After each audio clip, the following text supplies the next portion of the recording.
So we have seen in the last video how the problems are being faced by the handloom weavers and all. So in order to overcome them, in order to remove those problems, what we have to do, we'll be seeing in this video.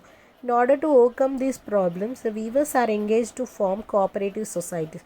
To remove those problems, all the weavers, they form as a group, as a cooperative societies.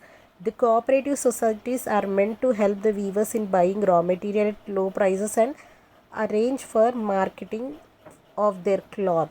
So these cooperative societies, what they do, they form a group of all the weavers, and they'll be helping the weavers in getting the raw material, for purchasing the raw material at low prices, and arrange after preparing the sari, after weaving the sari.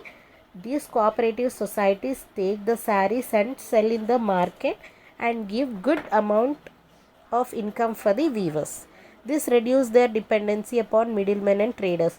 So if the cooperative societies are helping the weavers, there is no need of depending on the middleman or the other business person.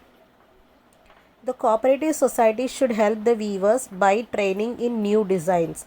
So the cooperative societies should also train the weavers, like handloom weavers. The person who makes the sari should be trained, means should be should learn how to make new designs, how to develop new designs. If the new designs are given to them, how to weave the sari based on the design, they should be provided training. However, nowadays a large section of weavers in Telangana do not get sufficient work from cooperative societies. Even the cooperative societies are formed, more work is not being given to the weavers, and they are not getting good income. In some cooperative society, weavers are not given any role in this decision making regarding the procurement of raw material and the sale of cloth and dress material. So even they are given with work, even okay, suppose they are given with work, they weavers are called and they are said that you have to prepare this saris. Then they have to decide the color, what sort of raw material they have to take and all, right, where to sell, and what is the cost to be fixed.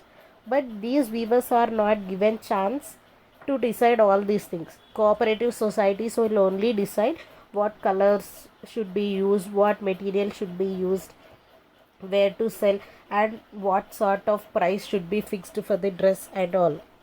They do not provide opportunity for weavers to produce sari to suit the changing preference of consumers.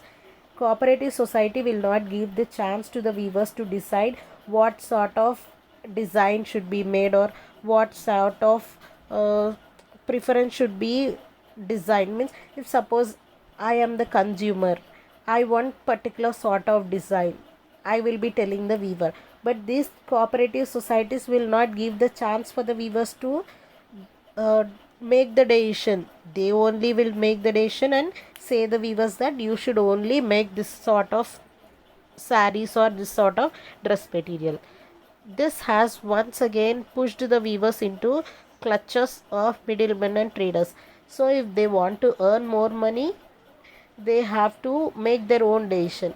If they have to make own decision, again they'll be depending on middlemen and traders, because this middlemen will get the orders, means they take the orders which color thread to bring and all, and they'll be getting that and selling, no, so that they can make their own model of the sari or dress material.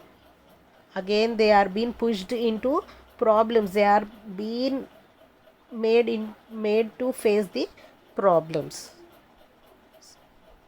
See here, you can see the folding the ikat sari, picture of folding the ikat sari. They have unique designs, different variety of designs.